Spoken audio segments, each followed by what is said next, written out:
Assalamualaikum warahmatullahi wabarakatuh. Di sini saya akan menjelaskan materi mengenai wacana kontekstual, mata kuliah pragmatik.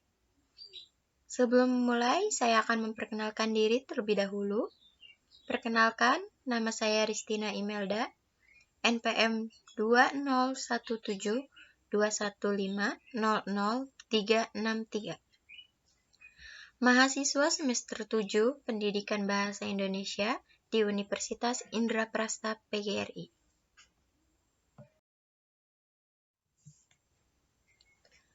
Sebelum membahas tentang wacana kontekstual, di sini saya akan menjelaskan sedikit mengenai pengertian wacana.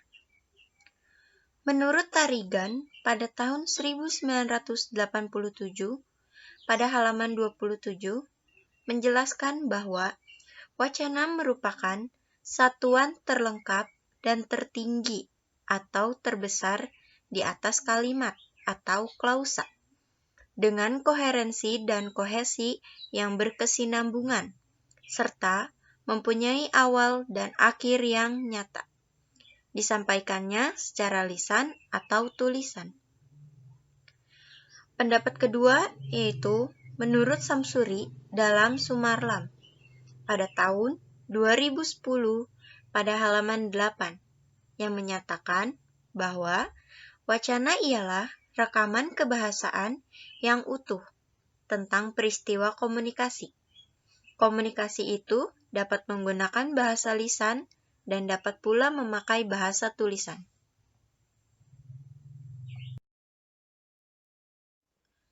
Selanjutnya adalah pengertian konteks. Menurut Martutik, pada tahun 2009, yang berpendapat bahwa konteks adalah benda atau hal yang berada bersama teks dan menjadi lingkungan atau situasi penggunaan bahasa. Konteks tersebut dapat berupa konteks linguistik dan dapat pula berupa konteks ekstralinguistik. Konteks linguistik berupa teks atau bagian teks dan menjadi lingkungan sebuah teks dalam wacana. Sedangkan konteks ekstralinguistik berupa hal-hal yang bukan unsur bahasa, seperti partisipan, topik, latar, atau setting, yang meliputi tempat, waktu, dan peristiwa. Lalu saluran yang meliputi bahasa lisan atau tulisan, dan bentuk komunikasi yang meliputi dialog, monolog, dan polilog. Selanjutnya pendapat dari Alwi pada tahun 2003 pada halaman 421 bahwa konteks terdiri atas unsur-unsur seperti situasi, pembicara atau penutur, pendengar, waktu, tempat, adegan, topik, peristiwa, bentuk amanat, kode, sarana, atau media penyampaian. Selanjutnya yaitu manfaat konteks dalam analisis wacana. Terdapat 3 manfaat konteks dalam analisis wacana. 1. Penggunaan konteks untuk mencari acuan, yaitu pembentukan acuan berdasarkan konteks linguistik. 2. Penggunaan konteks untuk menentukan maksud tuturan, yaitu bahwa maksud sebuah tuturan ditentukan oleh konteks wacana. 3. Penggunaan konteks untuk mencari bentuk tak terujar, yaitu bentuk yang memiliki unsur tak terujar atau bentuk eliptis adalah bentuk yang hanya dapat ditentukan berdasarkan konteks. Berikutnya yaitu wacana kontekstual. Wacana kontekstual adalah wacana yang memiliki makna terkait dengan konteks. Mengapa demikian? Karena setiap wacana mengisyaratkan konteks tertentu dan terciptanya dalam konteks tertentu pula. Sifat kontekstual wacana itulah yang memberikan andil besar dalam terbentuknya koherensi wacana. Menurut Samsuri, pada tahun 1987 atau 1988, pada halaman 4-5, menjelaskan bahwa konteks wacana yang membantu memberikan penafsiran makna ujaran ialah situasi wacana.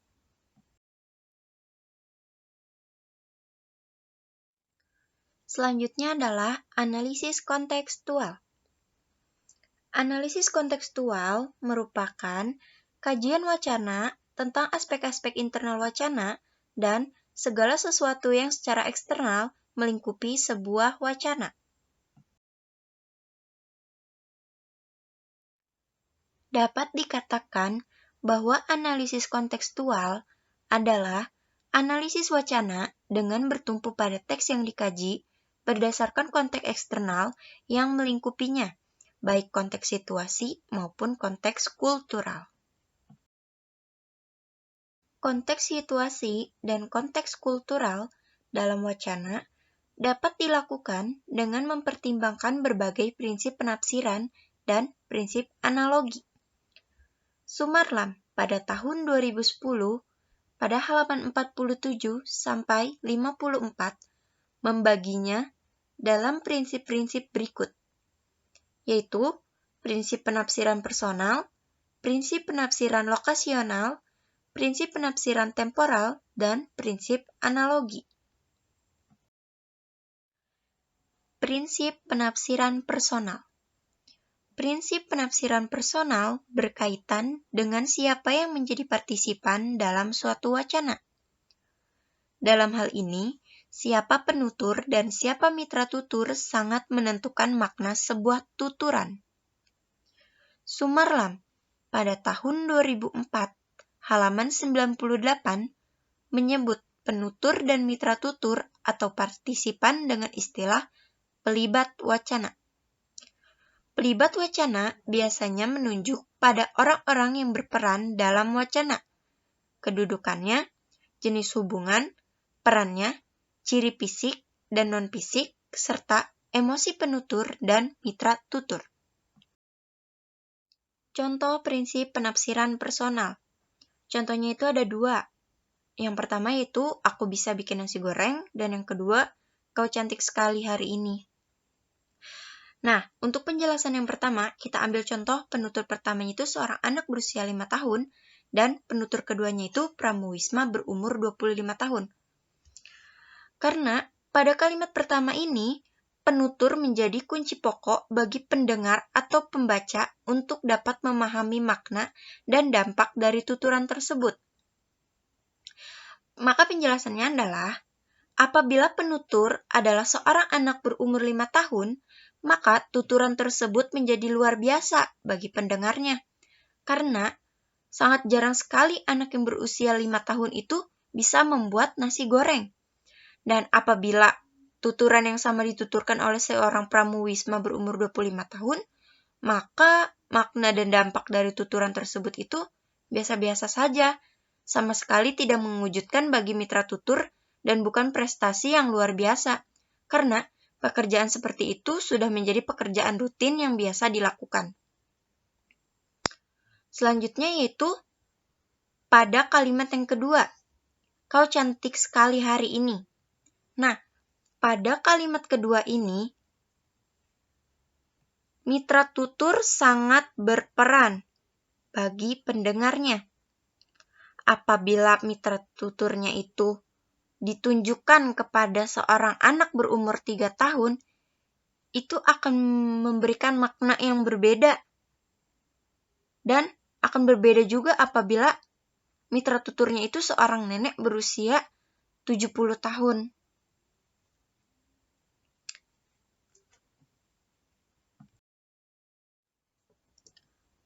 Prinsip penafsiran lokasional.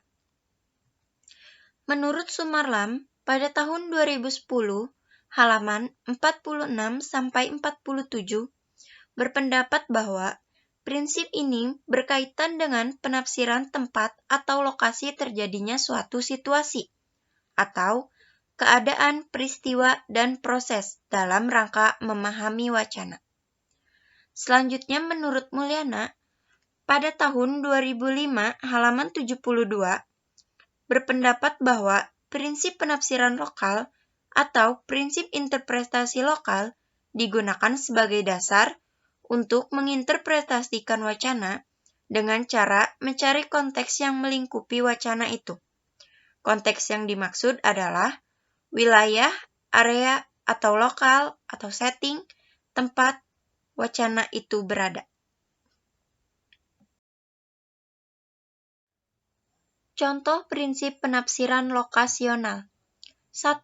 Di sini murid-murid sudah terbiasa tertib dan disiplin. 2. Di sini Pak Wali selalu memperhatikan keadaan warga kota. 3. Sungai Bengawan Solo menjadi sumber air baik bagi persawahan maupun bagi penduduk sekitarnya di sini. 4. Pancasila menjadi dasar negara kami di sini. Penjelasannya adalah, berdasarkan perangkat benda dan realitas yang menjadi konteksnya, maka ungkapan di sini pada tuturan 1 berarti kelas atau sekolah, sebagaimana disarankan dan didukung oleh kata-kata murid dan realitas yang diacunya. Sedangkan pada kalimat yang kedua, perasa Pak Wali dan warga kota menyarankan pengertian di suatu kota bagi ungkapan di sini pada tuturan kedua. Jadi lokasinya adalah suatu kota. Pada kalimat yang ketiga, perangkat sungai, sumber air, persawahan, dan penduduk sekitarnya menyarankan pengertian daerah aliran Sungai Bengawan Solo bagi ungkapan di sini pada tuturan ketiga. Jadi, tempatnya yaitu aliran Sungai Bengawan Solo. Dan yang keempat, pada tuturan keempat ini, ungkapan di sini haruslah ditafsirkan Indonesia karena didukung oleh konteks Pancasila dan dasar negara, sebab realitas menunjukkan bahwa negara yang berdasarkan Pancasila adalah negara Republik Indonesia. Jadi, lokasinya adalah Indonesia. Prinsip penafsiran temporal. Menurut Sumarlam pada tahun 2010 halaman 49 yang berpendapat bahwa prinsip penafsiran temporal berkaitan dengan pemahaman mengenai waktu.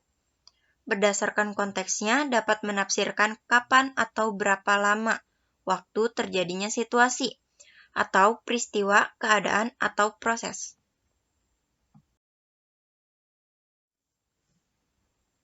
Contoh prinsip penafsiran temporal. 1. Marilah sekarang bersama-sama kita teriakan pekik kemerdekaan 3 kali. Merdeka, merdeka, merdeka. 2. Mari kita sekarang makan dulu. 3. Sekarang ini sudah mulai banyak tugas, hampir tiap dosen memberi tugas. Maka penjelasannya adalah, pada tuturan 1, acuan atau rentangan waktu sekarang sangat singkat, hanya beberapa detik saja. Pada tuturan 2, sekarang mengacu pada rentang waktu kira-kira 1/4 hingga setengah jam, yaitu lebih kurang setara dengan lama waktu diperlukan untuk makan bersama. Kata sekarang pada tuturan 3 mengacu pada rentang waktu sekitar 3 hari hingga 1 minggu, yaitu rentang waktu yang digunakan untuk mengerjakan tugas-tugas yang terstruktur dari setiap dosen. Prinsip analogi. Menurut Mulyana, pada tahun 2005, halaman 71, berpendapat bahwa prinsip ini menganjurkan pembaca, pendengar, atau siapapun yang ingin mengkaji wacana, baik lisan maupun tulisan, agar menyiapkan bekal pengetahuan umum, wawasan mendalam, atau pengetahuan dunia luas. Sedangkan, menurut Kartomiharjo, pada tahun 1993, halaman 29, yang berpendapat bahwa, dengan kata lain, prinsip analogi mengharuskan pembaca atau pendengar menginterpretasikan suatu teks seperti telah diketahui sebelumnya, kecuali apabila ada pemberitahuan bahwa sebagian dari teks itu diubah. Contoh prinsip analogi. Bisa kita perhatikan tiang listrik itu biasanya ada tulisan bahaya tegangan tinggi, menyentuh mati. Nah, ternyata tulisan itu tuh tidak sembarangan aja nempel di tiang listrik. Ternyata tulisan itu tuh merupakan peringatan penting untuk siapapun agar tidak menyentuh gardu listrik tersebut. Jika melakukannya, resikonya yaitu bisa mati karena tersengat aliran listrik bertegangan tinggi. Dari mana kita mengetahui bahwa gardu listrik itu bertegangan tinggi dan bisa membunuh manusia? Pengetahuanlah. Pengetahuan itu diperoleh dari pengalaman dunia, pengetahuan umum. Sebagai suatu wacana, tulisan semacam itu tentu tidak ditulis di sembarangan tempat. Maka, prinsip analogi ini mampu menjelaskan gejala bahasa yang terbukti berserakan di sekitar kita. Parameter dalam analisis wacana kontekstual. Parameter analisis wacana kontekstual meliputi penyapa, pesapa, topik, situasi, dan latar.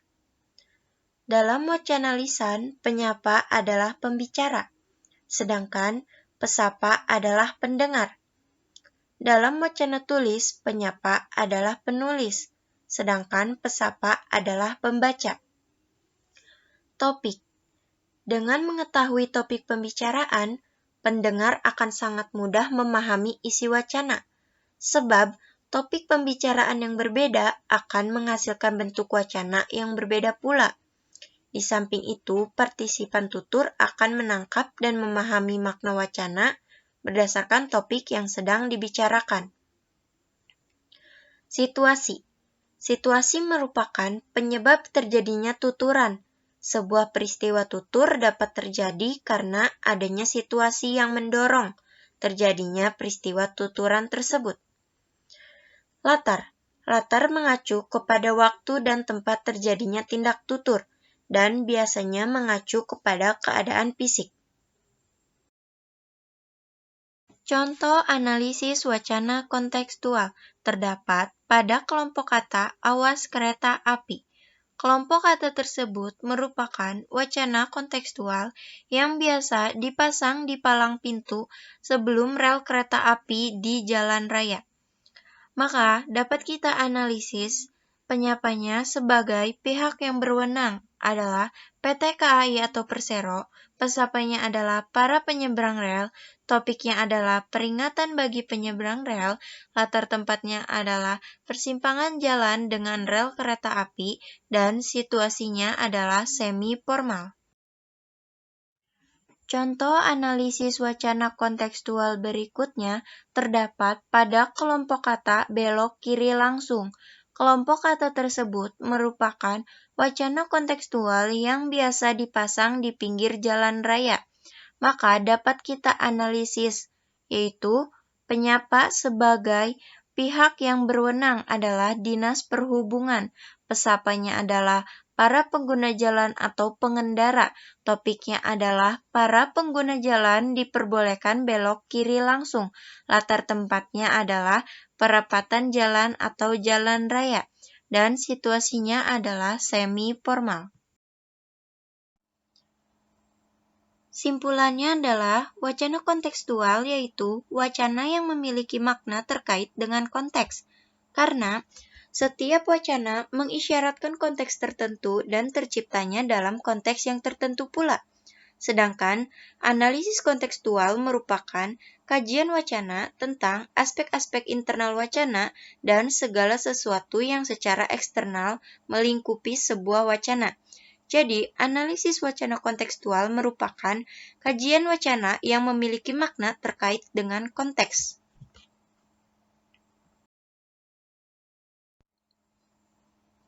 Berikut ini adalah sumber-sumber materi yang dipakai dalam penjelasan wacana kontekstual.